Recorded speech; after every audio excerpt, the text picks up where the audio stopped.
Hola, ¿qué tal? Bienvenidos a esta nueva clase de nuestro curso de Matemáticas Computacionales y Teoría de la Computación. Mi nombre es Marco Benalcázar.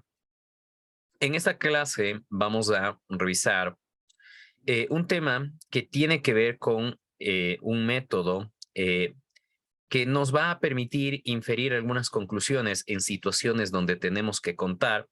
No es per se un método que nos va a ayudar a contar, sin embargo, a pesar de no contar explícitamente elementos, vamos a, en base a este principio, inferir algunas conclusiones, como les decía, en escenarios donde haya que contar elementos. El nombre del principio se llama principio del palomar y, bueno, como el nombre sugiere, por lo menos el nombre está relacionado con palomas y ya vamos a ver por qué se llama así. Bueno, el principio del palomar eh, lo vamos a estudiar en diferentes formas, ¿ok? Entonces, vamos a empezar revisando la primera forma del principio del palomar. Este principio también se conoce como el principio de la caja de Dirichlet, debido a que fue este principio establecido justamente por este matemático, por Dirichlet, que fue un matemático alemán que vivió entre 1805 y 1859. Probablemente este nombre, Dirichlet, ustedes lo habrán escuchado antes o lo escucharán seguramente en algún curso de probabilidad, puesto que este matemático también hizo contribuciones en este campo. Em, este principio del palomar es útil para dar respuestas a algunas preguntas en donde la primera forma responde a la pregunta: ¿hay un elemento que tiene o cumple con una propiedad dada?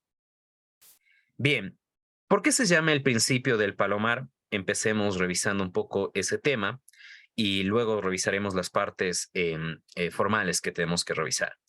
Se llama principio del palomar porque aquí tenemos cuatro cajas en esta parte de aquí. Tenemos la caja 1, tenemos la caja 2, tenemos la caja 3 y la caja 4. Por otro lado, como ustedes pueden ver, también tenemos palomas: paloma 1, paloma 2, 3, 4, 5 y 6. ¿Ok? Entonces, a estas cajas se denominan palomares. ¿Ok? Y lo que nos dice el principio del palomar, en su forma más simple, es que si yo tengo menos palomares que palomas, o si tengo más palomas que palomares, lo que va a ocurrir es que alguno de los palomares va a contener más de una paloma, ¿sí? Y bueno, en este caso ustedes pueden ver que el principio del palomar no nos dice cómo se distribuyen las palomas, pero lo que sí nos garantiza es que alguno de los palomares va a tener una o más palomas, ¿ok? Entonces, el principio del palomar en este caso no hace una distribución, como decía, de las palomas en los palomares, ¿sí? Pero sin embargo, pues manifiesta lo que les acabé de indicar. En este ejemplo, justamente ustedes pueden ver que el palomar 1 tiene una paloma, el palomar 2 tiene 3 palomas, el palomar 3 no tiene ninguna paloma y el palomar 4 tiene exactamente 2 palomas. Entonces, repito, el principio del palomar nos dice que el principio del palomar nos dice que alguna de estos palomares tiene más de una paloma. Justamente los que tienen más de una paloma son los palomares 2 y 4 en este ejemplo. Muy bien, de la misma manera, acá es simplemente otra ilustración que habla exactamente de lo mismo. Tenemos 4 palomares, tenemos 5 palomas. En este caso, cada palomar tiene al menos una paloma, ¿ok? Pero de nuevo, aplica lo que habíamos dicho, el mismo criterio, ¿no? Al menos, o algún palomar tiene más de una paloma. En este caso, el palomar 3 tiene exactamente 2 palomas. Bueno, este principio, que puede resultar bastante simple, inclusive hasta bastante tonto, nos permite o nos puede ayudar a resolver problemas interesantes o sacar conclusiones en escenarios interesantes, como vamos a ver a través de los siguientes ejemplos. Entonces, este principio que les he contado, cuando se aplica con éxito, ¿sí? Indica que existe algún objeto. Entonces, el principio del palomar es un principio que nos ayuda a verificar si un objeto o una propiedad matemática se cumple en un determinado escenario o en un determinado conjunto. El principio del palomar no dice cómo encontrar el objeto ni cuántos objetos hay. Como les había dicho, no es un método de conteo. Sin embargo, es un método que nos ayuda a verificar la existencia o no de un objeto.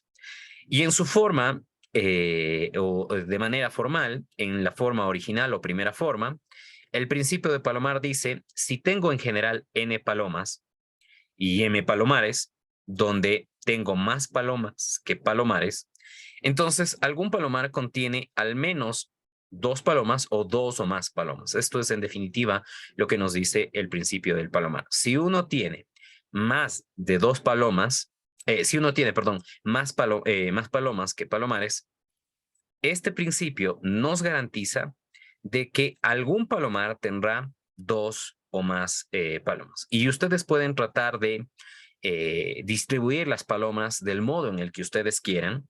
¿Ok? Por ejemplo, podemos tomar una paloma de aquí y ponerla acá para que todos los palomares tengan al menos una paloma, pero en ese caso, pues los palomares 2 y el palomar 4 tendrían exactamente dos palomas, lo cual cumple o satisface justamente lo que nos dice este principio, ¿no? Que si tengo más palomas que palomares, habrá algún palomar que tiene dos o más palomas o al menos dos palomas, que es exactamente lo mismo. Bueno, veamos esto en qué se puede aplicar. En este ejemplo tenemos el siguiente enunciado.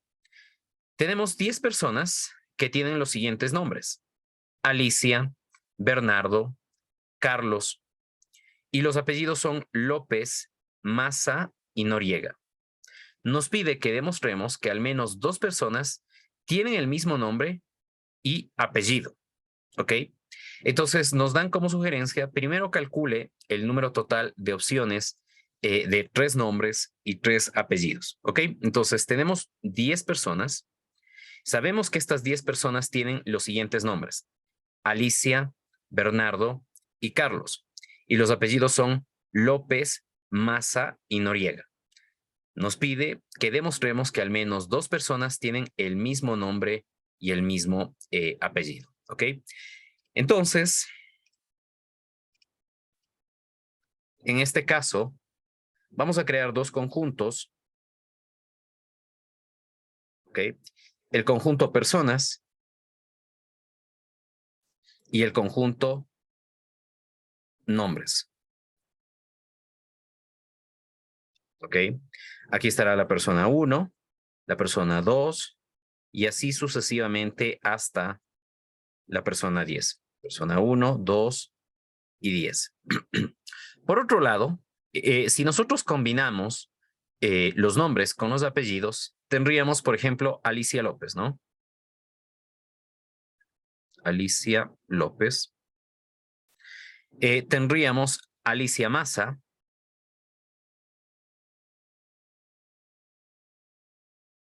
Ok. Y así sucesivamente hasta que el último nombre sería Carlos Noriega.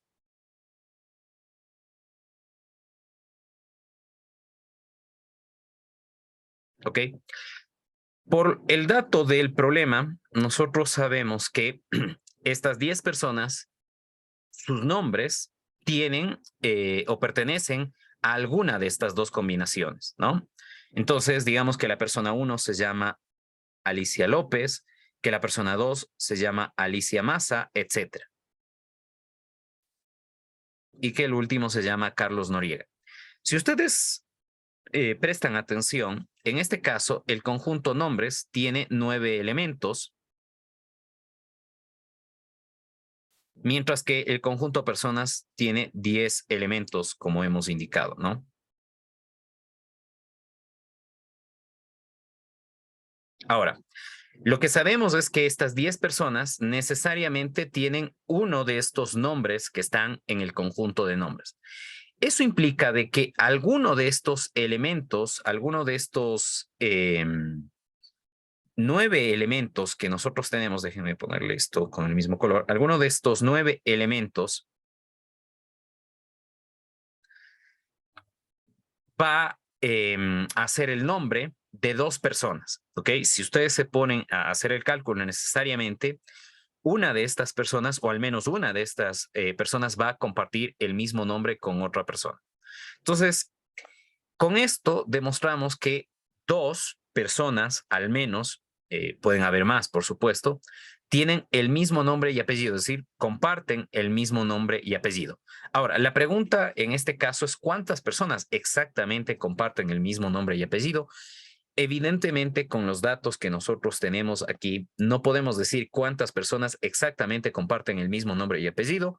Lo que sí podemos decir es que existen al menos 2 personas que comparten el mismo nombre y el mismo apellido. ¿Por qué? Porque, repito, por los datos del problema, en este conjunto nombres están todos los nombres posibles que estas 10 personas tienen. Entonces, como cada persona tiene necesariamente un nombre, pues sabemos, repito, que al menos 2 personas o 2 o más personas compartirán el mismo nombre. Lo que no sabemos, repito, es exactamente cuántas personas comparten el mismo nombre. Para eso, evidentemente necesitaríamos más datos. En ese caso, presumiblemente, pues saber los nombres de cada persona para en función de eso encontrar cuántas personas comparten el mismo nombre y el mismo apellido. ¿Queda claro? Sí. Bien, entonces espero que este ejemplo nos deje claro cuál es la utilidad que tiene el principio del palomar. El principio del palomar, en este caso, nos ha permitido garantizar que existen 2 o más personas que comparten el mismo nombre. ¿Ok? El principio del palomar, sin embargo, no nos dice exactamente cuántas personas comparten el mismo nombre. ¿Ok? Listo. Entonces, si tienen alguna inquietud de esta parte, me dicen por favor. Si algo no queda claro, pues me consultan de tal manera de que no vayamos arrastrando dudas en este caso. ¿Está claro esta parte? ¿Sí? Ok. Aquí tenemos 4 ejemplos donde podemos aplicar el principio del palomar. Ok. Ya hemos hecho el ejemplo número 5. Ok. Vamos a hacer el ejemplo número 6 y después ustedes harán los siguientes ejemplos. En un grupo de 6 personas deben haber necesariamente al menos 2 personas que nacieron el mismo mes. La pregunta es, ¿esta afirmación es verdadera o es falsa? Entonces, repito, nos dice, en un grupo de 6 personas deben haber necesariamente al menos 2 personas que nacieron el mismo mes. ¿Sí o no? Yo diría que Ok, no, profe. ok. Las personas que hablaron dijeron que es falsa. Ok, en este caso, en este ejemplo, quisiera también plantear un tema que es importante o puede resultar bastante útil para aplicar el principio del palomar en ciertos problemas. Entonces, en este caso, ustedes saben que tenemos 2 conjuntos, ¿no? De nuevo, el conjunto de meses, déjenme ponerle aquí. Bueno, vamos a ponerle personas y acá meses del año, ¿no? Ok, el conjunto de personas son 6, 1, 2 y así sucesivamente hasta 6. Okay, déjenme hacerle esto un poco más grande. 1, 2 y así sucesivamente hasta 6. Y el conjunto de meses 1, 2 y así sucesivamente hasta 12, ¿no? Entonces, en este caso, ¿sí? Cuando nos dice necesariamente, implica, ¿podemos garantizar que esto siempre va a ocurrir? Aquí quisiera que para aquellos que todavía no tienen claro este tema, quede claro lo siguiente. Si bien es cierto que en este caso podríamos encontrar un escenario donde tenemos 6 personas que comparten el mismo mes de nacimiento, pero lo que nos está diciendo es podemos garantizar que eso siempre va a ocurrir. Es decir, tomemos cualesquiera 6 personas, ¿ok? Tomemos las 6 personas al azar si se quiere. ¿Podemos garantizar que esas 6 personas van a compartir el mismo mes de nacimiento? Bueno, no podemos garantizar. Lo que puede pasar es que por coincidencia ocurra, pero en este caso, repito, el problema es, ¿podemos garantizar el tema? Y esa es la pregunta que tenemos que responder. Entonces, ¿podemos garantizar? No, porque en el peor de los escenarios, cada una de las personas nace en un mes diferente, ¿ok? Entonces, digamos que la persona 1 nace en el mes 1, la persona 2 en el mes 2, la persona 6 en el mes 6. Evidentemente, en este caso, por ejemplo, en ese ejemplo que hemos puesto, no podríamos garantizar que eso ocurre. Por lo tanto, esta afirmación es falsa. Entonces, repito en este caso lo que queremos manifestar. En este caso, lo que nos pide o nos pregunta es si podemos garantizar, si tomando cualesquiera 6 personas, al menos 2 de ellas van a compartir el mismo mes de nacimiento, ¿ok? En este caso, la respuesta es no necesariamente. No podemos garantizar que tomando 6 personas, 2 de ellas, o al menos 2 de ellas compartan el mismo mes de nacimiento, ¿ok? Puede pasar, ¿ok? O puede ser una coincidencia, pero la pregunta es si podemos garantizar necesariamente. El otro tema que tenemos que también tener en cuenta a la hora de aplicar el principio del palomar es qué hacemos cuenta como palomas y qué hacemos cuenta como palomares. ¿Ok? Entonces, en este caso, nosotros vamos a asumir que tenemos que las personas son palomas, que los meses son los palomares. ¿Ok? Entonces, en ese caso, pues no cumplimos con el tema de el principio del palomar, que es tener más palomas que palomares. Entonces, repito, un tema importante cuando aplicamos el principio del palomar es decir que son palomas y que son los palomares. Ok, listo. Eso respecto de este caso. Bien, en el ejemplo 7 nos dice, en un grupo de 13 personas debe haber necesariamente al menos 2 que nacieron el mismo mes. ¿Qué dicen ustedes ahora? ¿Verdadero o falso? Ok, con el razonamiento que hemos hecho, pues evidentemente esto es cierto. Ok, en este caso, exactamente los mismos términos aplican. Las personas serían las palomas, los meses del año serían los palomares, y evidentemente si tenemos más palomas que palomares, pues algún palomar va a tener al menos 2 palomas, y en este caso eso sí es verdadero.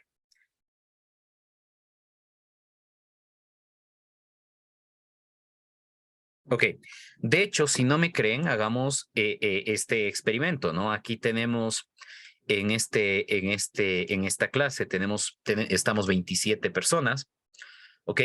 Vamos a tomar los siguientes nombres. Yo voy a escoger los nombres, ¿sí? Y ustedes después van a ir diciendo los meses en los que nacieron y vemos si se cumple o no se cumple el tema, ¿no?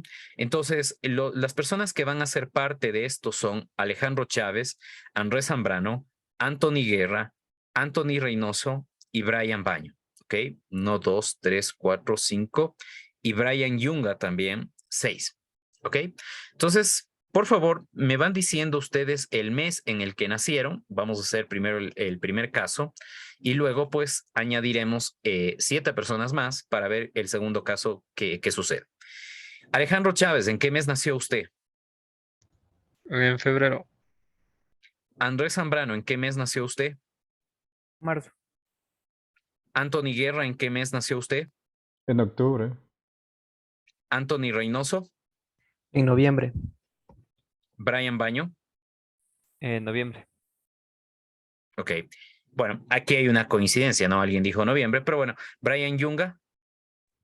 En mayo, profe. Ok, no sé si alguien dijo mayo, ¿recuerdan? No. Ok, pero noviembre coincidió, ¿no es cierto? Ya. Puedo tomar, en este caso, ¿sí? Coincide que exactamente 2 personas cumplen en el mismo mes. Si yo tomara otras 6 personas, no necesariamente eso va a ocurrir. De hecho, tomemos otras 6 personas. Vamos con Alexander España, Glenn Salcedo. A ver, yo voy directamente nombrando y me van diciendo los meses. Alexander España, ¿en qué mes nació? Septiembre. Ok. Glenn Salcedo, ¿en qué mes nació? En julio, justo hoy. Ah, feliz cumpleaños. Gracias. Josué Rivadeneira, ¿en qué mes nació? Yo nací el 19 de febrero. En febrero. Febrero, perfecto. Juan Flores, Nací en mayo, Inge. gracias. Kevin Alvear, En noviembre, profe. ok. Y Leonardo Quispe, En abril, profe. ok. Fíjense, en este caso hemos tomado 6 personas y ninguna de ellas coincidió en el mes de nacimiento. Entonces, tomamos un grupo, habían 2 personas que compartían en el mismo mes, noviembre. Hemos tomado otro grupo de 6 y ahí ninguna persona compartía el mes de nacimiento. Entonces, justamente no podemos garantizar que tomando 6 personas vayan a haber al menos 2 que cumplan años en el mismo mes. Pero ahora, si tomamos 13 personas, necesariamente van a haber al menos 2 personas que hayan nacido en el mismo mes, ¿no? Entonces, veamos que eso es cierto con este caso, con este ejemplo. Entonces, les voy a ir nombrando y por favor, los demás escuchan y ven qué meses son comunes, ¿no? Entonces, vamos con, vamos desde Ana. Ana, ¿en qué mes nació usted? Septiembre. Septiembre, gracias. César Zarango, ¿en qué mes nació usted? En mayo. Perfecto, muchas gracias. Christopher Bonilla, ¿en qué mes nació usted? En noviembre. Perfecto. Dylan Andrade, ¿en qué mes nació usted? En septiembre, profe. Perfecto. Doménica Plaza, ¿en qué mes nació usted? Junio. ¿Junio o julio? Junio. Junio, ok, gracias, muy amable. Eric Menéndez, ¿en qué mes nació usted? Octubre. Gracias. Alexander España, ¿en qué mes nació usted?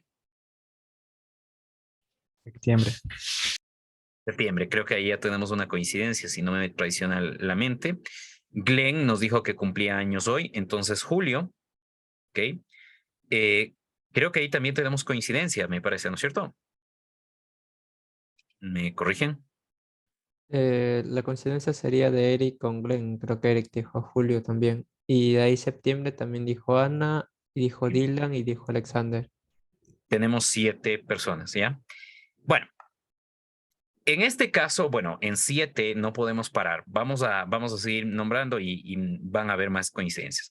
Juan Flores, ¿en qué mes nació usted? En mayo. Muy gentil. Kevin Alvear, En noviembre. perfecto. Luis Pérez, ¿en qué mes nació usted? En noviembre también. Perfecto. Robert Gancino, ¿en qué mes nació usted? En enero. Perfecto. Andrés Suárez, ¿en qué mes nació usted? En agosto. Perfecto, llevamos 11. Javier Carpio, ¿en qué mes nació usted? En diciembre, profe. Perfecto. Y yo nací en enero. Con esto tenemos 13 personas. Fíjense que en este caso hemos tenido varias coincidencias, ¿ok? Pero en el peor de los casos hubiésemos tenido al menos 2 coincidencias, ¿ok? Ese es el punto. Entonces, en este caso, si tenemos más palomas con respecto al número de palomares, ¿ok? Necesariamente vamos a tener que algún palomar va a tener 2 o más palomas. Eso es en definitiva lo que queremos decir. Muy bien. Eso sería pues el ejemplo número 7, en este caso es verdadero. En el ejemplo número 8 dice, entre los residentes de la ciudad de Quito deben haber al menos 2 personas que tengan el mismo número de cabellos en sus cabezas. Nos pide que expliquemos por qué esto es cierto. Esto es una situación bastante curiosa. Para esto nos dice que asumamos que el número máximo de cabellos en la cabeza de cualquier persona se conoce que no es mayor a 300,000 cabellos. Es decir, una persona adulta no tiene más de 300,000 cabellos. Bueno, en general, una persona no tiene más de 300,000 cabellos. ¿Ok? Entonces, bueno, aquí nos dan un dato. Este dato es ya un poco desactualizado porque en realidad el número de habitantes prácticamente se ha duplicado. En el 2010 teníamos que Quito tenía 2.6 millones de habitantes. ¿Ok? Hoy Quito tiene aproximadamente 3 millones de personas.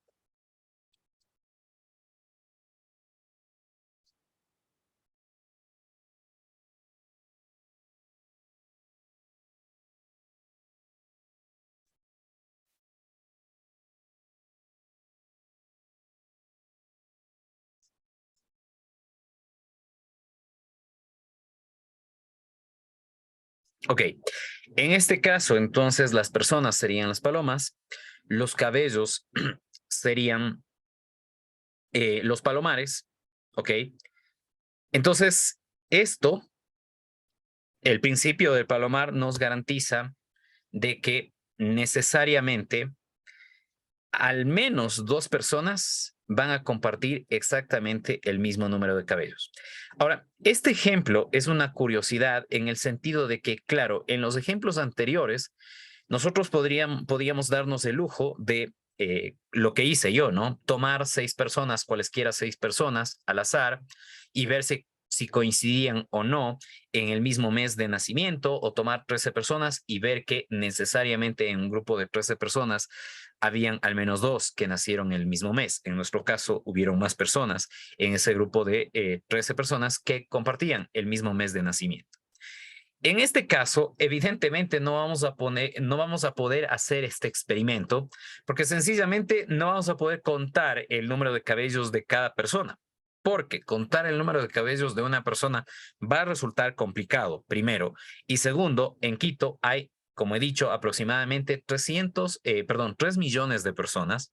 Y evidentemente, si contar el número de cabellos de una persona resulta complejo, contar el número de cabellos de 3 millones de personas va a resultar muchísimo más complejo. En escenarios como estos, donde no puedo contar los elementos, donde verificar que lo que estoy buscando es una tarea titánica, es una tarea casi imposible, es ahí donde justamente radica la importancia de este principio. Este principio nos garantiza de que necesariamente van a haber al menos 2 personas en Quito que compartan el mismo número de cabello. El tema es, por supuesto, que no vamos a poder encontrar esas 2 personas. En este ejemplo, para que quede claro, el número de palomas serían los 3 millones de personas, o las palomas serían cada una de las personas que habitan en Quito. Hemos dicho que esto es aproximadamente 3 millones de personas. Los palomares serían el número de cabellos que puede tener una persona, empezando desde 0 hasta 300,000, es decir, 0 cabellos, 1 cabello, 2 cabellos, 3 cabellos, etcétera, ¿no? Hasta 300,000. Entonces, como ustedes pueden ver, si nosotros mapeamos cada una de las personas que viven en Quito al número de cabellos, algunas personas tendrán 0 cabellos, algunas personas tendrán exactamente 1 cabello, o pueden tener exactamente 1 cabello, o 2 cabellos, o pueden compartir 2 cabellos, es decir, existen al menos 2 personas que tienen cada una 2 cabellos y así sucesivamente. Obviamente, en este caso, lo que no vamos a saber es cuáles son las personas que comparten el mismo número de cabellos, ni cuántos cabellos son compartidos o cuál es el número de cabellos que comparten esas personas. Pero lo que sí es cierto, repito, y el principio del palomar nos garantiza, es que en Quito existen al menos 2 personas que comparten el mismo número de cabellos en su cabeza. ¿Tienen alguna consulta? ¿Queda claro entonces qué es lo que nos permite concluir el principio del palomar? ¿Sí? Muy bien, avancemos entonces. Bien, aquí están las respuestas. ¿Ok? Ya hemos explicado el por qué esto ocurre, así que vamos a avanzar en este caso. Vamos a hacer el ejemplo número 9. Bueno, en realidad ustedes van a hacer el ejemplo número 9, ¿ok? En donde nos dice que tenemos el conjunto A, donde este conjunto A tiene 8 elementos. La parte A dice, si se selecciona 5 elementos del conjunto A, debe haber al menos un par de elementos que deben sumar 9, ¿ok? Si se seleccionan 4 elementos del conjunto A, la pregunta es, ¿debe haber al menos un par de los 4 elementos que sumen 9? Ok, son preguntas de ¿existe o no existe? Entonces, repito, tenemos el conjunto A, ok. Acá vamos a seleccionar 5 elementos cualesquiera de este conjunto y la pregunta es, si seleccionamos cualesquiera 5 elementos, ¿debe haber al menos un par de los 5 elementos que deben sumar 9? La pregunta es sí o no. ¿Ok? Entonces, avancemos o hagamos eso. Debido a que, eh, bueno, creo que se podría decir que sí, casi con seguridad, porque a partir de los 5 números es Ujú. probable que la suma sea de 9. Por ejemplo, si tomamos el número del 1 a 5, la suma sería 4 5. Si cogemos la número de, digamos, el 1 al 3 y al 6, también sería 3 y 6. Si son solo 4 Claro, pero números, ujú, es probable que no sean números suficientemente altos para sumar 9, pero si son de 5, sí debe haber al menos un par que puedan sumar 9. ok. Bien, en esta parte, gracias Luis, en esta parte sí es importante que tengamos precisión en el uso de los términos, ¿no? En el primer caso es, podemos garantizar que cualesquiera sean los 5 números que se seleccionen, no importa cuáles, cualesquiera 5, siempre va a haber dentro de esos 5 al menos 2 números que sumen 9, eso es lo que tenemos que decir si es sí o no. Y en el literal B nos dice si escogemos 4 números, podemos garantizar que esos 4 números, de entre esos 4 que hemos seleccionado, existen 2 números que suman 9. ¿Se puede garantizar sí o no? Ok, entonces, en el caso 1, aquí ya no es tan trivial de cómo resolver el tema, ¿no? Entonces, vamos, en este caso, de nuevo a crear 2 conjuntos. ¿Ok? Vamos a crear este conjunto donde vamos a poner todos los pares de números de entre los 8 que están que suman 9. ¿Ok? Por ejemplo, sería 1, 8, son 2 números que suman 9. 2 y 7 son otros números que suman 9. 3 y 6 son otros números que suman 9. ¿Qué más? 4 y 5, ¿no? Suman 9. No sé si alguno tiene algún otro par de números que suman 9. No, no. Esos serían todos. ¿Verdad? Ya. Ok, entonces este es un conjunto especial donde están los pares de números del conjunto A que suman 9. Ok, por otro lado, vamos a poner los números seleccionados. Los números seleccionados no vamos a decir cuáles son, no importa. Vamos a poner X1, X2, X3, X4 y X5.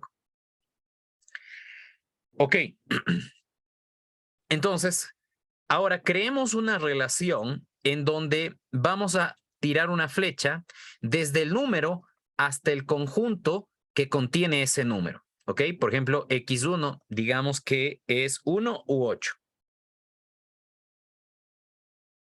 ¿Ya? Esto significaría que X1 es 1 u 8. ¿Ok? Digamos, para el ejemplo, que X2 es 2 o 7. Pongamos que X3 está en este conjunto, es decir, es 1 o es 8. Ok, déjenme ponerle mejor. Ok.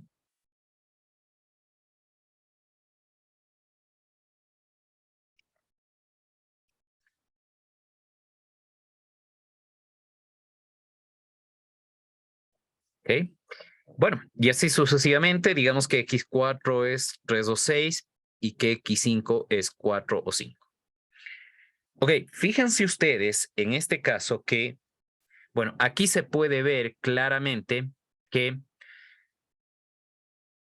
existen al menos dos de estos números que son o que pertenecen al mismo conjunto de estos 4 conjuntos que hemos puesto acá. ¿Qué significa eso?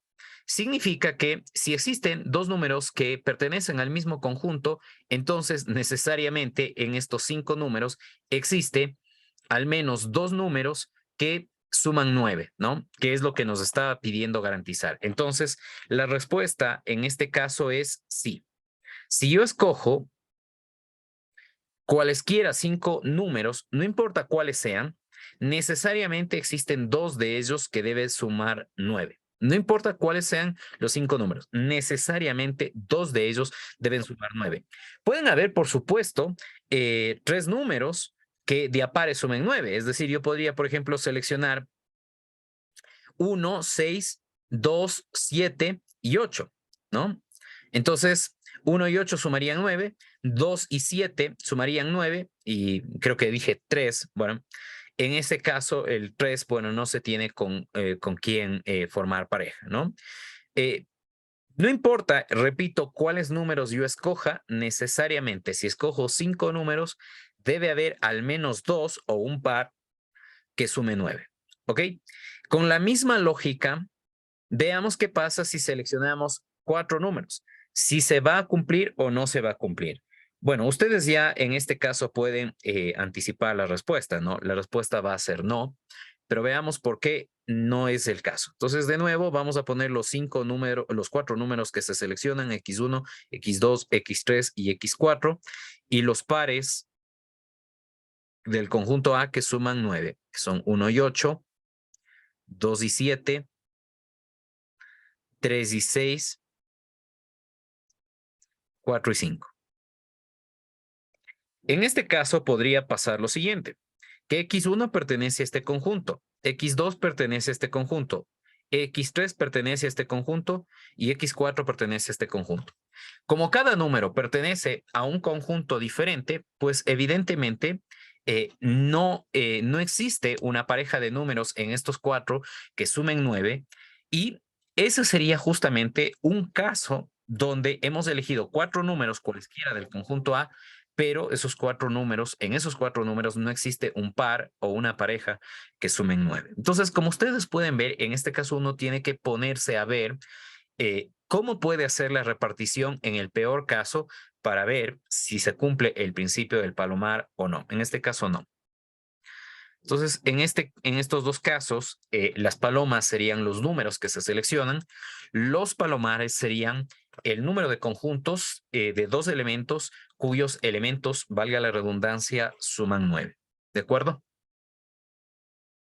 ¿Sí? Entonces, en este caso ya no es tan trivial el tema como en los casos anteriores, donde directamente uno ubicaba cuáles son las palomas, cuáles son los palomares. En este caso sí, uno tiene que detenerse a pensar un poco en qué define como palomares, como hemos visto. Entonces, el principio del palomar, si bien es cierto, parecía un principio bastante trivial, bastante simple, nos permite establecer conclusiones interesantes, como ustedes acaban de ver, y su aplicación no necesariamente es tan simple como uno creyera por la simpleza que tiene el principio, ¿no? Entonces, bueno, estar alertas o atentos a este tema que les acabo de indicar. No sé si tienen alguna consulta, si algo no queda claro, me dicen por favor. ¿Estamos claros hasta ahí? ¿Sí? Bien. Ok, aquí está la respuesta detallada de este ejercicio, ¿ok? Es básicamente lo que hemos hecho, así que pueden ustedes revisar si lo anterior no quedó claro. Ok, tenemos entonces hasta aquí el principio del palomar expresado en su primera forma. De hecho, la segunda forma ya la hemos venido usando de este principio, ¿no? Pero bueno, en este caso vamos a estudiarla de manera completa y detallada, ¿no? Entonces, vamos a ver el principio del palomar en su segunda forma. En este caso nos dice que una función de un conjunto finito de elementos a otro conjunto más pequeño. En este caso, un conjunto finito es el conjunto de palomas.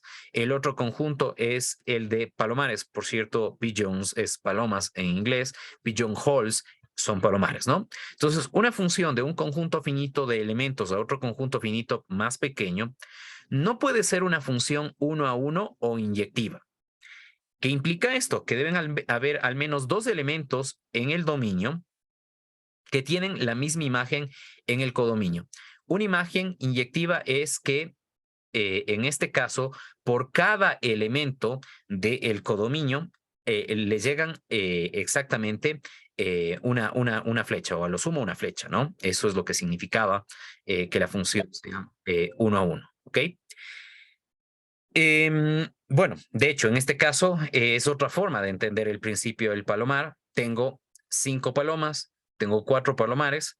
Bueno, necesariamente 2 palomas comparten el mismo palomar. En este caso son las palomas 1 y 4 que comparten el palomar 3. ¿Ok?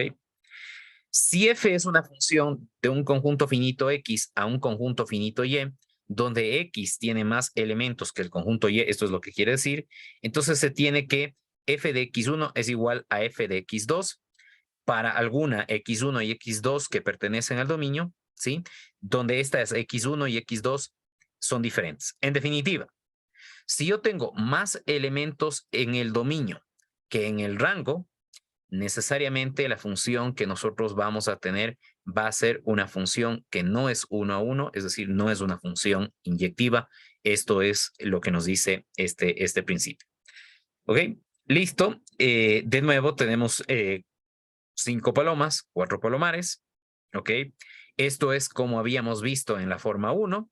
Ahora lo estamos viendo en forma de función al principio. Dice exactamente lo mismo. La interpretación es otra. Ahora estamos interpretándole como función, que es lo que veníamos haciendo nosotros. Antes era simplemente cuáles son palomas, cuáles son palomares, cuántas palomas tengo versus cuántos palomares tengo, y en función de eso decía si se cumple o no este principio.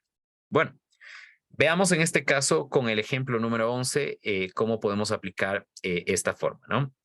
Nos dice, demuestre que si se seleccionan 151 cursos diferentes de computación numerados entre 1 y 300, inclusive significa que el curso puede ser el 1, el 2, el 3, el 4, o la numeración que se puede dar 1, 2, 3, 4, se puede dar hasta el 300. Eso significa 300 inclusive.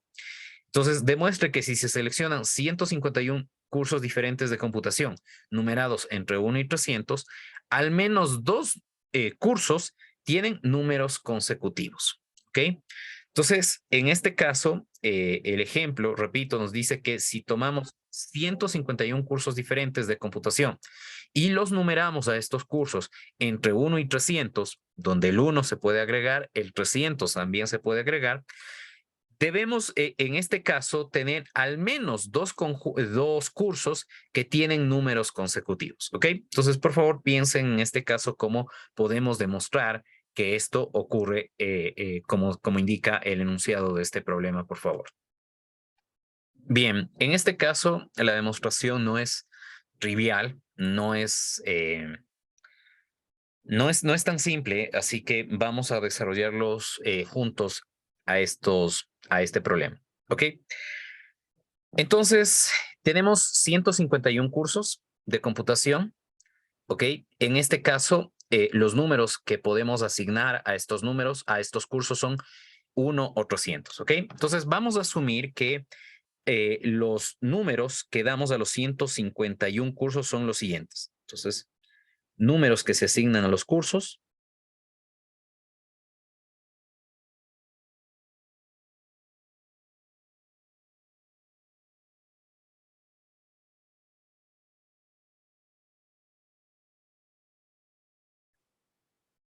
Ok, entonces vamos a decir, como no sabemos cuáles números son, vamos a usar variables, como siempre en estos casos. Ok, entonces vamos a decir que son X1, X2, X3 y así sucesivamente hasta el número X151.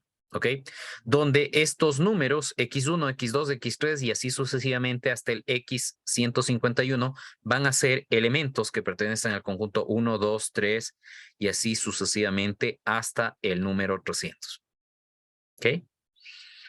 Listo. Evidentemente, estos son números que no se repiten, ¿no? Entonces, no hay repetición de números. Bien.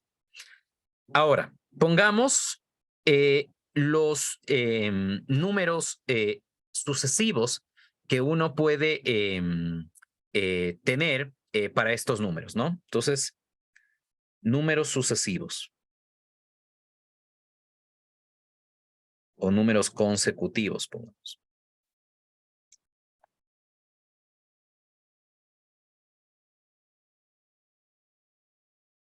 ¿Okay? ¿Qué queremos decir con esto de números consecutivos?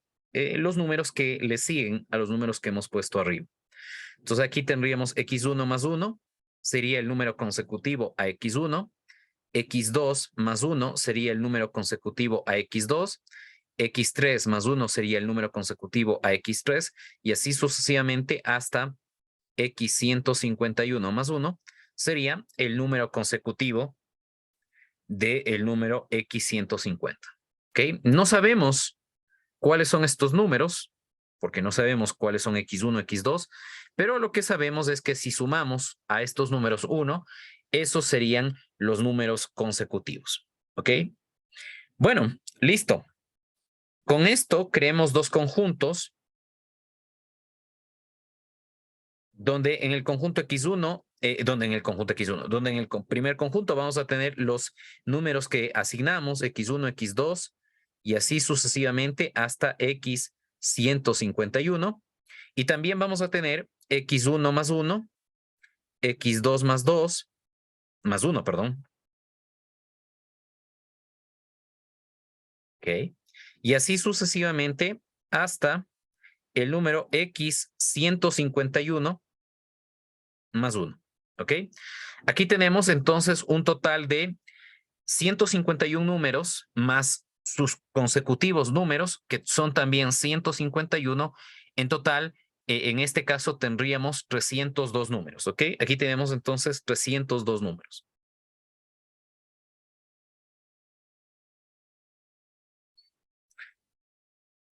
Listo. ¿Ok? Entonces tenemos 302 números. Por otro lado, vamos a crear otro conjunto, ¿ok? Donde van a estar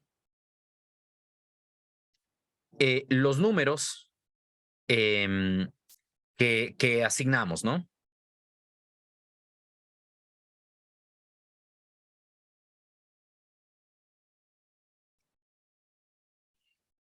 ¿Ok? Entonces,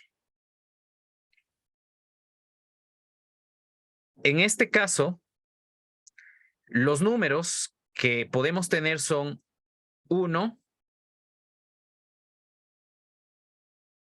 2, 3 y así sucesivamente hasta... Ok, si asignáramos el número 300 a un curso, el número consecutivo sería 301. ¿Ok? Ahora, en este caso podemos tener el 1, creo que no, porque sí, no, sí podríamos tener el 1, porque el 1 es un número que podemos asignar. Si asignáramos el 1, el consecutivo sería el 2, podemos asignar el 2, etc. Entonces, en este caso tenemos un total de 301 números, donde estos 300 números van a ser 301 números, van a ser cualesquiera de estos 300 números que podemos asignar, y el número 301 es porque si asignara el número 300, el número consecutivo que podemos tener es 301. ¿Ok? Entonces, en este caso, hemos creado este segundo conjunto teniendo en cuenta los números que podemos asignar y le hemos agregado el número 301 porque podemos agregar a un curso el número 300 donde el número consecutivo sería 301. Bueno, en definitiva, aquí nosotros podemos establecer una relación entre estos dos conjuntos, que sería ¿cuál? ¿Qué número corresponde a la variable x1? Digamos que 1. ¿Qué número corresponde a la variable x2? Y así sucesivamente. Bueno, lo que queda claro es que alguno de estos números de aquí o alguna de estas variables, sea x1, x2 o x151 o cualesquiera de estos números incrementados más 1, va a compartir el mismo número, ¿no? Entonces, en este caso, por esta razón, decimos que podemos garantizar que si tomamos o si tenemos 151 cursos y esos 151 cursos le asignamos los números entre 1 y 300, van a haber dos cursos donde, por ejemplo, en un curso va a ser 200 y otro curso va a ser el 201. Es decir, hay al menos dos cursos que tienen números consecutivos, ¿ok? Eso es en definitiva lo que podemos nosotros garantizar con esta parte. Claro, no sabemos exactamente cuántos cursos tienen números consecutivos, ¿ok? Ni cuáles son esos cursos, pero lo que sí sabemos es que necesariamente van a existir al menos dos cursos, ¿ok? Que tengan números consecutivos, ¿ok? Entonces, esa sería la demostración en este caso. Noten ustedes que a diferencia de los casos anteriores, en este caso la construcción de estos dos conjuntos no resultó tan trivial, ¿no?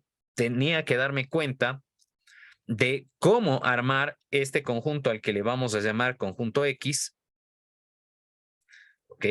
Y cómo armar este otro conjunto al que le llamamos Y. ¿Ok? Entonces, en este caso, insisto, no es para nada trivial el tema y esto nos muestra que la aplicación del principio del Palomar, bueno, no siempre es trivial como parecía, a pesar de que el principio del Palomar es bastante simple, ¿no? No sé si tienen alguna inquietud, no sé si tienen alguna consulta en esta parte, me dicen por favor. Sí, perdón, profe. Más bien, no es como Sí. tal una consulta, simplemente, bueno, me entró una pequeña duda que se está aplicando. Ujú. Son del 1 al 300, ¿verdad? Los números que están, o Los sea, números, los cursos enumerables. sí. Si tomáramos solo los números que son pares, ¿cuántos elementos habría? Si tomáramos, ok, si usted dice, si seleccionáramos 2, 4, 6, 8, 10 y así sucesivamente hasta Exacto. 300, dice, ¿no? Sí. Ok, bueno, en este caso sería 150 números, ¿ok? Y si es que asignamos el número 300, el número consecutivo sería igual 301. Entonces, en este caso tendríamos 151 números. 150, que son los números del 2 al 300, y el número 151 sería el 301, porque si yo asigno a un curso el número 300, el consecutivo sería el 301. ¿De acuerdo? Claro. Lo que yo estaba más bien diciendo es, en ese caso se puede demostrar que siempre se va a cumplir lo de que dos números van a ser consecutivos. Sí, O sea, sí, claro. Claro, en ese caso eso. tenemos, si tomáramos los pares únicamente, inclusive tenemos muchos menos números para asignar. Ujú. Sí, sí, es que justamente decía por eso. O sea, como la definición de que sean consecutivos es de que el uno va después del otro, entonces lo que, por así decirlo, Ya entendí. contradiría Ya eso entendí. sería de que uno está separado del otro. Y la mejor forma Ok, sería justamente por eso. Y bueno, perdón, muchas gracias. claro. Justamente en ese caso, o sea, tal vez el hecho de que usted decía tomar los números pares sería de que entre dos números pares hay un número entero, ¿no? O sea, hay un salto de un número. Pero claro, en este caso, como tengo menos números, por ejemplo, si tomara el número 2, a otro curso le asignaría el número 4. Entonces, en este caso, bueno, no tendríamos números consecutivos, ¿ok? Porque solamente los números que se pueden asignar son los números pares. O sea, no habría forma de tener números consecutivos en ese Ah, caso. yo me refería, como son obligatoriamente 151 cursos diferentes, Ujú. y como, o sea, si tomamos solo los pares, saldrían 150. Entonces, obligatoriamente, para que se cumplan los 151 de ley, van a haber al menos dos números que son Dos consecutivos, por cursos así que decirlo. compartan. Al menos, bueno, en este caso, bajo el tema de que solo se asignaran números pares, lo que podemos decir es que van a haber al menos 2 cursos que comparten el mismo número par. Ok, ya. Muchas gracias, muchas gracias. Claro, en el caso donde asignamos números pares, no podemos decir que van a haber al menos 2 cursos que comparten números consecutivos porque no hay tal manera o tal forma de que compartan números consecutivos, porque es o 2 o 4 o 6, siempre hay un salto de 1 en la asignación de los números, ¿de acuerdo? Entonces, en ese caso no podemos decir... No, más bien me perdí. A ver. O Sí, sea, sí, queda claro, ¿cierto? El tema de lo que estamos diciendo, ¿no es cierto? creo que sí, creo que sí. No sé, ya creo que más bien me perdí. A Bueno, ver. usted fue en quien trajo el problema, ¿no? Es que A sí, ver, es por... para que quede claro, no, espera un momento, para que quede claro, por lo menos cómo estoy entendiendo lo que quiso preguntar. Tenemos los mismos 151 cursos, ¿ok? Y ahora los números que se van a asignar son los números pares entre 2 y 300, ¿no? Entonces, en ese caso, si ese es el tema, lo que podemos garantizar es que al menos 2 cursos van a compartir el mismo número par. No, no, no, más bien yo me estaba refiriendo a una forma de probar el ejercicio.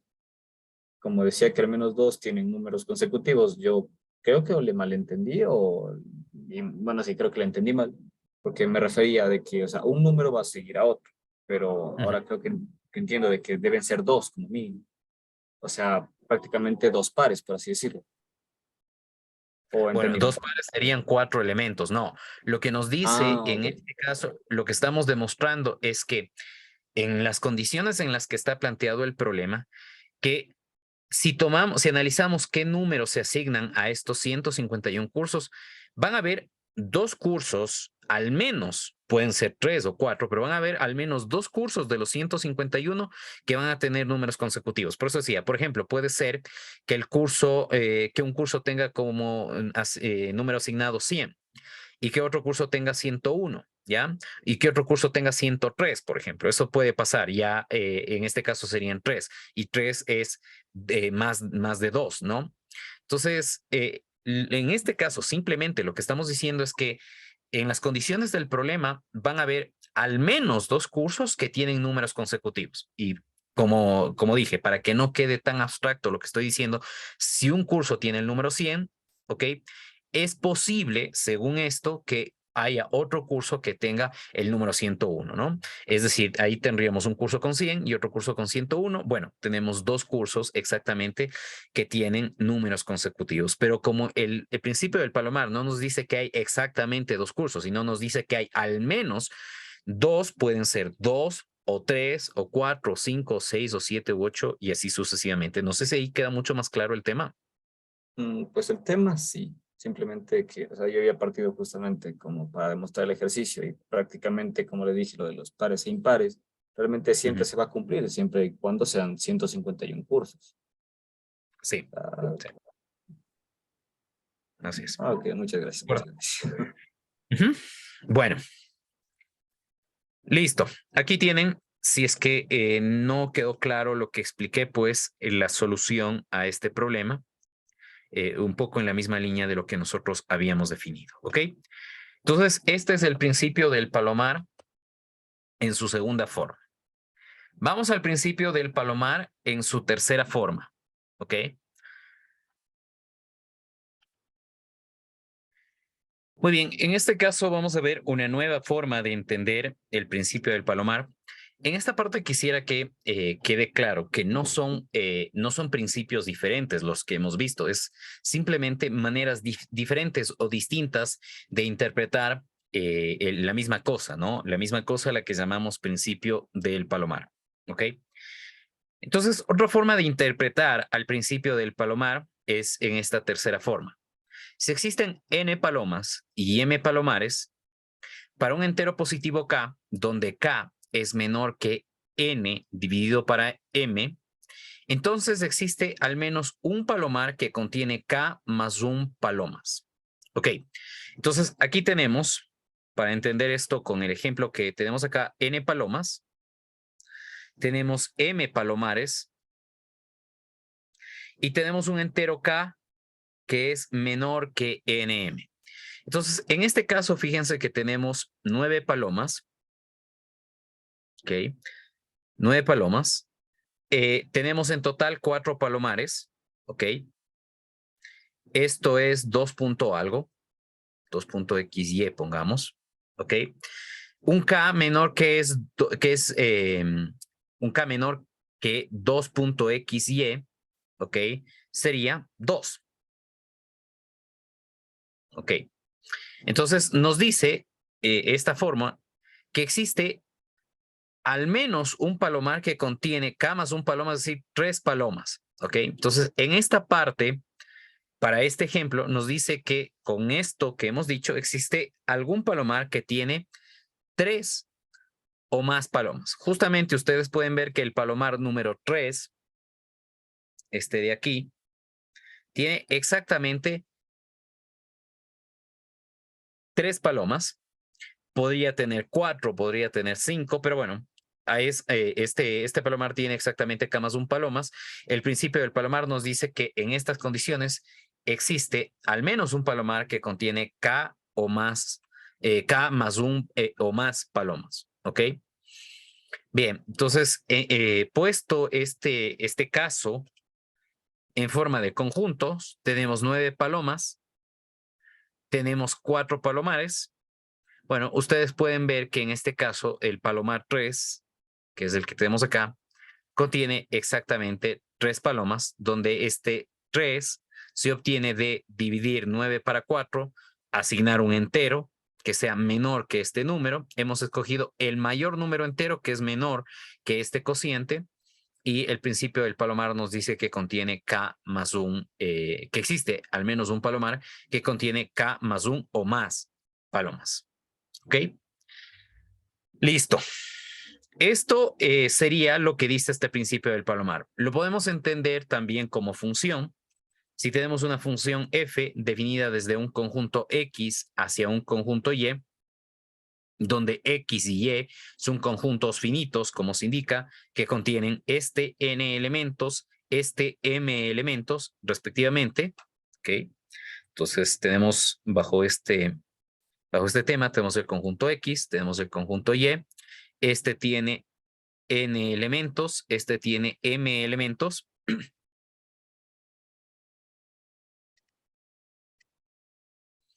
Y definimos un entero K con K menor que n sobre m.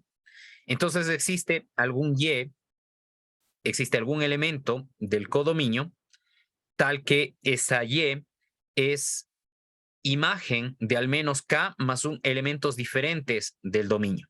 ¿Qué es lo que se puede ver aquí? ¿No? Listo. Y acá lo que nos dice es simplemente que estos serían estos A's que están dentro de esta función, serían los elementos del dominio, que son K más 1, que comparten el mismo rango, es decir, el mismo F o la misma salida de la función, ¿no? Entonces, insisto, esta es otra forma más abstracta de ver exactamente lo mismo, el principio del palomar, pero bueno, esto de aquí nos puede dar en algún escenario más información. Justamente, veamos con un ejemplo cuál es la importancia que tiene el tema de estudiar al principio del palomar expresado de esta manera. En el ejemplo número 12 nos dice, una característica útil de las fotografías en escala de grises es el brillo promedio de la foto. ¿Qué queremos decir con esto? Bueno, grosso modo, una fotografía en escala de grises no es otra cosa más que una matriz de números, donde los números que existen en cada una de estas celdas son los valores de los píxeles. Es, bueno, un número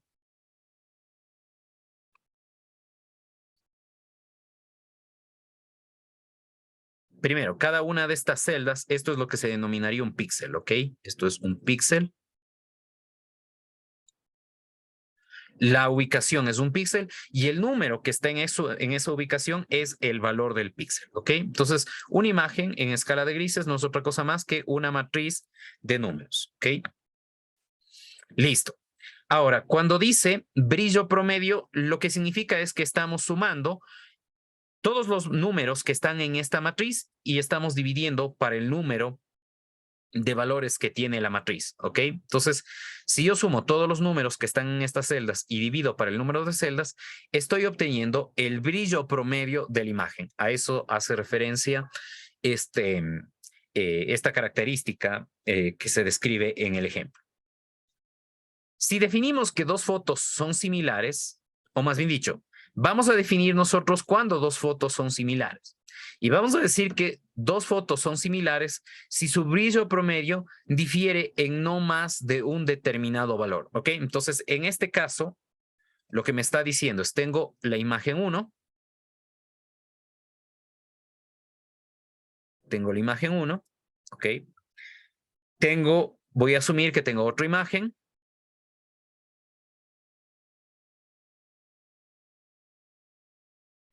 Ok. Vamos a asumir que, no sé si me salga, pero bueno, la idea va a ser esa. Vamos a decir, tienen el mismo número de píxeles. 1, 2, 3, 4, 5, 6. 6 rayas. 1, 2, 3, 4, 5 y 6. Vamos a asumir que estas dos imágenes tienen el mismo tamaño. Esta es la imagen 2. Bueno, nosotros decimos que estas dos imágenes, I1 e I2, son similares si yo calculo el brillo promedio de esta imagen y el brillo promedio de esta imagen. Bueno, pongamos símbolos a esos valores. Vamos a decir que el brillo promedio de esta imagen es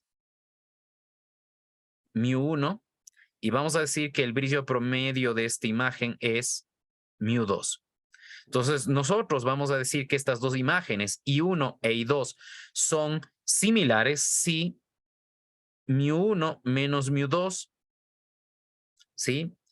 Es menor que un umbral, ¿ok? Entonces, si nosotros fijamos un umbral y calculamos la diferencia entre el brillo promedio de la imagen 1 y el brillo promedio de la imagen 2, y para no complicarnos con el tema de números positivos o negativos, ponemos valor absoluto. Si este valor absoluto es menor que un umbral, decimos que estas dos imágenes son similares. Eso es lo que dice este criterio. En estas condiciones nos pide que demostremos que entre 6 fotografías hay al menos 3 fotografías que son mutuamente similares o son similares en definitiva, o bien al menos 3 que son mutuamente no similares. Ok, entonces vamos a asumir que tenemos 6 imágenes o 6 fotografías y lo que nos pide es demostrar que si tenemos 6 fotografías vamos a tener al menos 3 fotografías de las 6 que son similares o 3 que no son similares, o se cumple que al menos 3 son similares o al menos 3 no son similares, ¿ok? Nos dice como sugerencia lo siguiente: denote las 6 fotografías mediante las letras P1, P2 y así sucesivamente hasta P6, ¿ok? Entonces, esta es una fotografía, esta es una fotografía, esta es la 6ª fotografía. Aquí tenemos el conjunto de pares de fotografías, ¿no? Tenemos la fotografía 1 y la fotografía 2, la fotografía 1 y la fotografía 3, la fotografía 1 y la fotografía 4, la fotografía 1 y la 5, la 1 y la 6, ¿ok?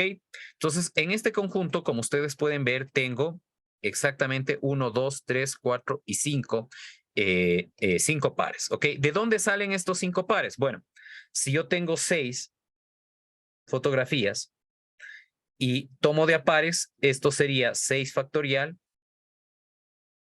dividido para 2 factorial, dividido para 4, ¿no? Y esto sería igual a 6 por 5 por 4 factorial, dividido para 4 factorial y por 2, ¿no? Esto sería igual a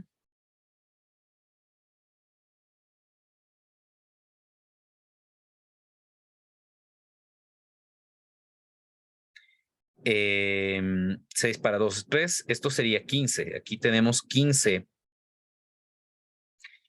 pares, ¿ok? En este caso, de los 15 pares solamente ponemos 5, ¿ok? Que son básicamente todos los pares útiles de los 15. ¿Por qué? Porque aquí estamos relacionando la fotografía 1 con la 2, la 1 con la 3, la 1 con la 4, la 1 con la 5, la 1 con la 6. ¿Ok? Si la fotografía 1 se parece a la 2, ¿ok? Entonces, déjenme ver, iba a decir algo que no es cierto. No, simplemente tomamos los pares que se relacionan con P1, nada más, ¿ok? Aquí nos faltan más pares, por cierto, ¿ok? Nos falta en total 10 pares más, que son los que tendríamos. Y por eso a este conjunto le denominamos el conjunto de fotografías que se relacionan con P1. Acá tenemos el conjunto de dos categorías que son fotografías similares o no similares. ¿Ok? Entonces, en estas condiciones, lo que nos pedían que demostremos es que si tenemos 6 fotografías, demostremos que hay al menos 3 que son mutuamente similares o no similares. ¿Ok? Entonces, en este caso, a este conjunto le vamos a llamar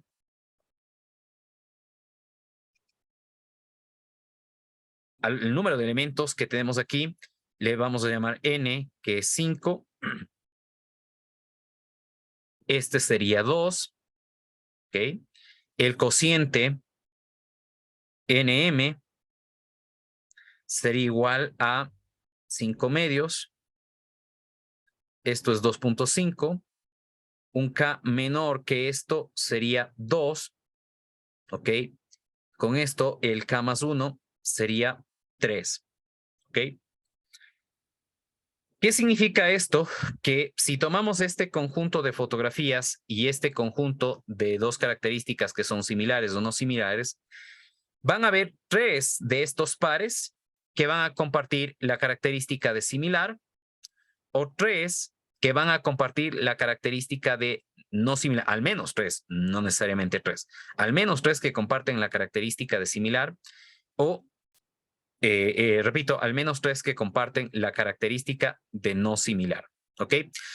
Y esto es cierto para cualesquiera de los conjuntos de fotografías, los que se relacionan con P1, los que se relacionan con P2, los que se relacionan con P3, con P4, con P5 o con P6, ¿no? Entonces, lo mismo que aplico para la fotografía 1 va a ser exactamente lo mismo que pase para las demás fotografías y por lo tanto, este caso, digamos, de todos los que puedo definir es uno de los representativos y lo mismo que pasa aquí pasa con los demás.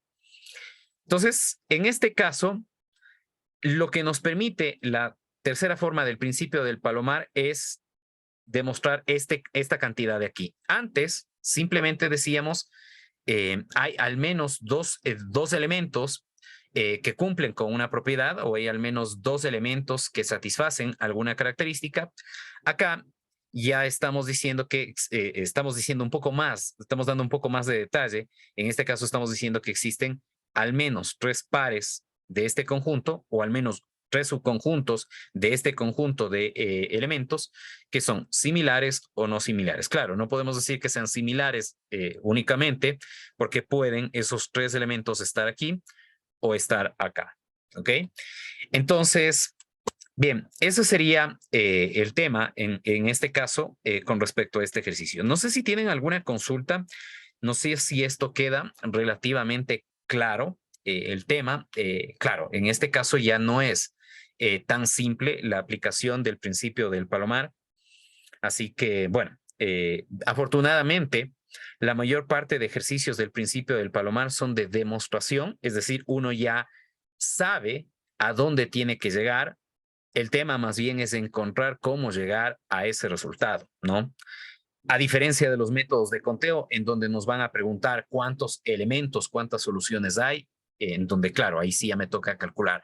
Acá, usualmente no hay que calcular una respuesta, sino más bien demostrar que algo se cumple o que algo no se cumple. Bueno, no sé si tienen alguna inquietud, me dicen por favor. ¿Estamos claros hasta ahí? ¿Sí? Ok. Repito, insisto, la ventaja del principio del palomar es que bueno, por la forma en que tiene este principio, no nos permite, no es un principio que sirva para calcular soluciones. Es un principio que sirve para demostrar la existencia de soluciones, ¿ok? O de la existencia de una determinada propiedad en un conjunto de soluciones, ¿ya? Esa es la ventaja. Entonces, al ya saber las condiciones del problema, lo típico para el principio del Palomar es demostrar que algo se cumple. Es decir, cuando dicen demuestre que esto se cumple, bueno, ya sabemos que eso existe, ¿ok? El tema es organizar la demostración o el análisis para justamente verificar el cumplimiento de esa propiedad. ¿Ok? Entonces, si bien es cierto, puede parecer complicado el tema, pero repito, la ventaja es que es simplemente cuestión de encontrar cómo demostrar algo. El principio del Palomar no permite, más bien dicho, no sirve para calcular soluciones. Ahora, el principio del Palomar con los métodos de conteo, ¿para qué sirve? El principio del Palomar me dice si una solución existe o no. Y los métodos de conteo, en cambio, me permiten calcular la solución. ¿Ok? Entonces, ese sería el complemento del principio del Palomar con los métodos de conteo que hemos utilizado. Bueno, aquí tienen la solución por si no quedaba claro. Finalmente, acá tenemos el principio del Palomar expresado de otra manera. Es su cuarta forma, ¿ok? Y dice lo siguiente.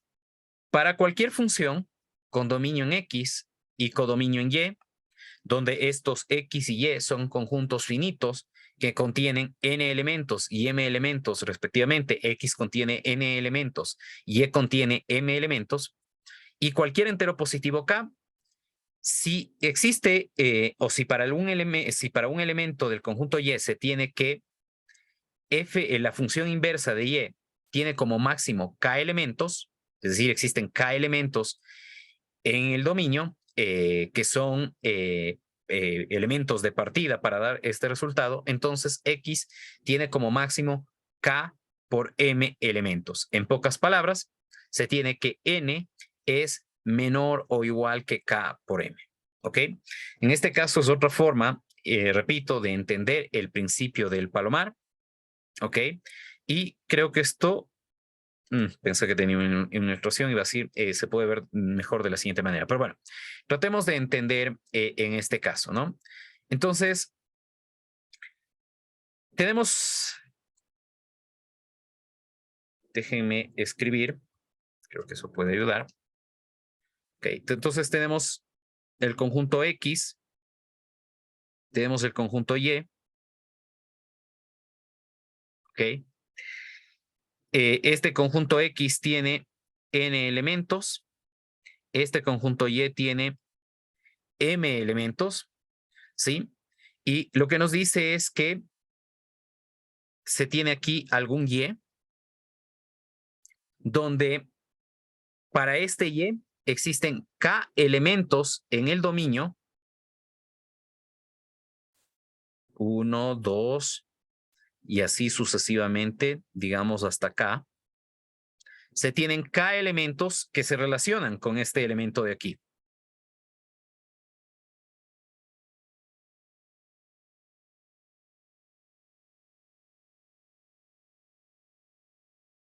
¿Ya? Estos K elementos se relacionan con este elemento Y. En estas condiciones lo que nos dice es que X tiene como máximo K por M elementos. Entonces, ¿por qué? Acá tenemos Y elementos. Este Y se relaciona con K elementos del dominio, pero obviamente en el dominio hay más elementos, ¿no? No es que es solamente hay estos, ¿no? Hay más elementos. Entonces, si yo aquí en el conjunto Y, déjenme ponerle también algo aquí. Aquí tenemos la función f, ¿no? Ok.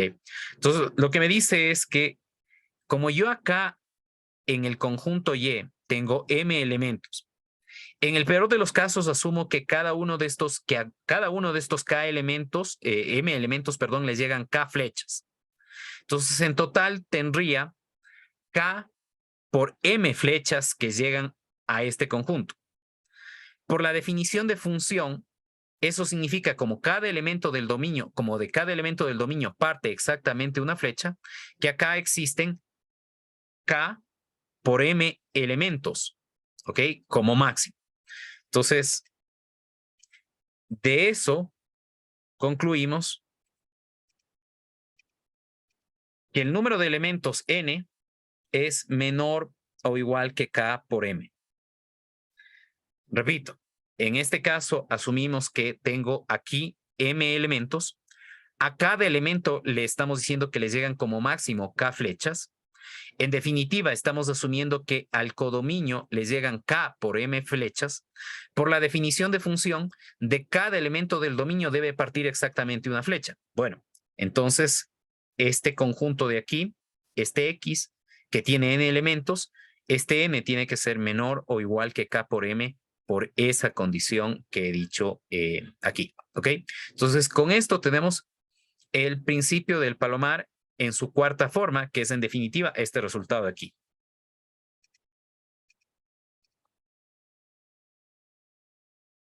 ¿Okay? Este es el principio del palomar expresado en su cuarta forma, ¿no? Número de palomas, número de palomares, y tengo acá este K, que sería número de palomas por palomar. ¿Ok? Bueno, veamos con ese detalle que hemos visto o que les he indicado dos ejemplos más de aplicación del principio del palomar. El ejemplo número 13 dice, muestra que el principio del palomar generalizado implica que en un grupo de 85 personas, al menos 4 personas deben tener la misma inicial para su primer nombre.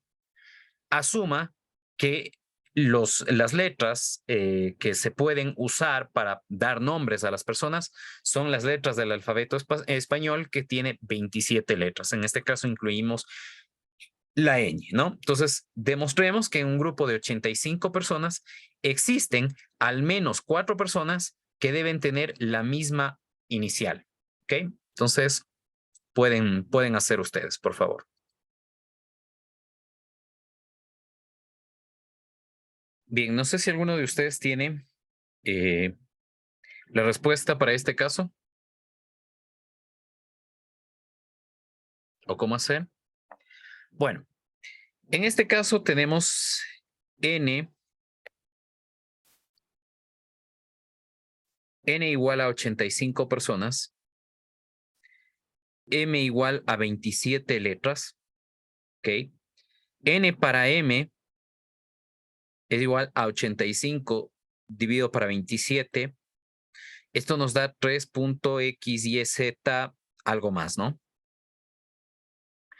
Ok, un k menor que 3 sería 3. Ok, por lo tanto, k más 1 es igual a 4. Ok, entonces con esto determinamos que en estas condiciones, cuando tengo 85 personas y estas personas tienen nombres que empiezan con cualquiera de las 27 letras del alfabeto español, entonces existen al menos 4 personas que comparten la misma letra, la misma inicial, la misma letra inicial en el nombre, ¿ok? Esta sería la forma de demostrar. El ejemplo número 14 dice que apliquemos la forma contrapositiva, es decir, lo último que vimos acá, para demostrar lo mismo que tenemos acá, ¿ok? Entonces, en este caso, bueno, esto es un ejercicio un poco más de saber aplicar lo que hemos dicho. Entonces, vamos a asumir que en este caso, esto de aquí, que 4 personas no comparten la misma inicial, sino que son menos, ¿ok? Entonces vamos a asumir que K es igual a 3, es decir, que 3 personas como máximo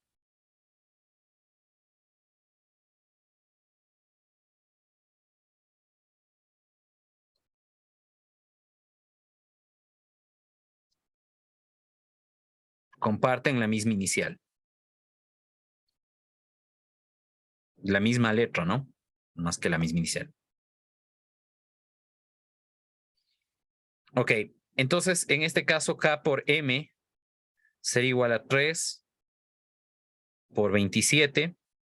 Esto es 7 por 3, 21, 3 por 2, 6 y 2, 8, 81. Ok. Ahora, entonces, N no es menor que 81 porque M es 85, ¿no? Entonces, 85, que es igual a N, no es menor que 81. En cuyo caso, ¿qué sabemos?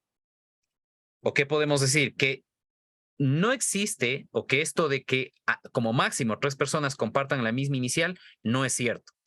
Cuando decimos que como máximo 3 personas compartan la misma inicial, sería ninguna, exactamente una, exactamente 2 o exactamente 3. Como esto no es cierto que como máximo 3 personas comparten la misma inicial, lo que debe ser cierto es que 4 o más personas comparten la misma inicial, ¿ok? O la misma letra inicial o la misma letra en el primer nombre, digamos, ¿ok? Que es lo que nos piden aquí, ¿ok? Listo. Así es como se haría esta parte. Repito, en este caso, evidentemente, si uno se pone a resolver esto, el mayor tiempo se le va a consumir a uno en tratar de analizar cómo hacer la demostración, en cómo organizar los elementos para demostrar o probar lo que uno desea. Aquí está un detalle un poco más amplio de estos dos problemas, ¿ok? Y eso sería todo. Aquí les dejo un ejemplo a modo de repaso donde se aplica el principio del palomar en cualquiera de las 3 formas que hemos visto. Aquí no está incluido esta última forma, la forma contrapositiva.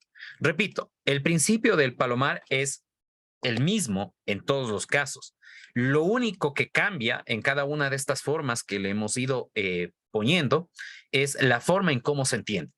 El principio del palomar en su forma más simple nos dice que si tenemos más palomas que palomares, habrá algún palomar que contiene 2 o más palomas. Eso es en definitiva lo que dice. Todo lo demás son cosas específicas que se derivan de ese principio general. ¿Okay? Repito, no es que sean principios diferentes. Es exactamente la misma cosa dicho o entendida de maneras diferentes. ¿Ok? Este ejemplo dice, si tenemos 20 personas que asumimos que son palomas y entran estas 20 personas en 6 habitaciones, estos serían los palomares, entonces alguna habitación contiene al menos 2 personas. El principio del palomar general nos dice, ok, si tenemos 20 personas y tenemos 6 habitaciones, bueno, va a haber alguna habitación que va a tener 2 o más personas. La segunda forma nos dice, vamos a asumir que X es el conjunto de personas, y es del conjunto de habitaciones. Si P es una persona, vamos a definir una función f de P, de manera de que f de P es la habitación donde se aloja la persona P. Entonces, para algunas personas diferentes, por ejemplo, para 2 personas P1 y P2, estas 2 personas se van a alojar en la misma habitación. Esto es lo que nos está diciendo esto de manera abstracta. Es decir, las personas diferentes P1 y P2 están en la misma habitación. Lo mismo que dijimos arriba, ahora con un poco más de lata o con un poco más de notación abstracta, si se quiere. La tercera forma nos dice, definamos a los conjuntos X y Y y la función F de la misma forma que dijimos acá. X es el conjunto de personas, Y es el conjunto de habitaciones, F es la función que nos dice qué persona va en qué habitación. En este caso tenemos 20 dividido para 6, nos da a 6 por 4, 22, nos da 3 punto algo, ¿ok? 3 punto algo, 3 es menor que 3 punto algo y 3 más 1 es 4.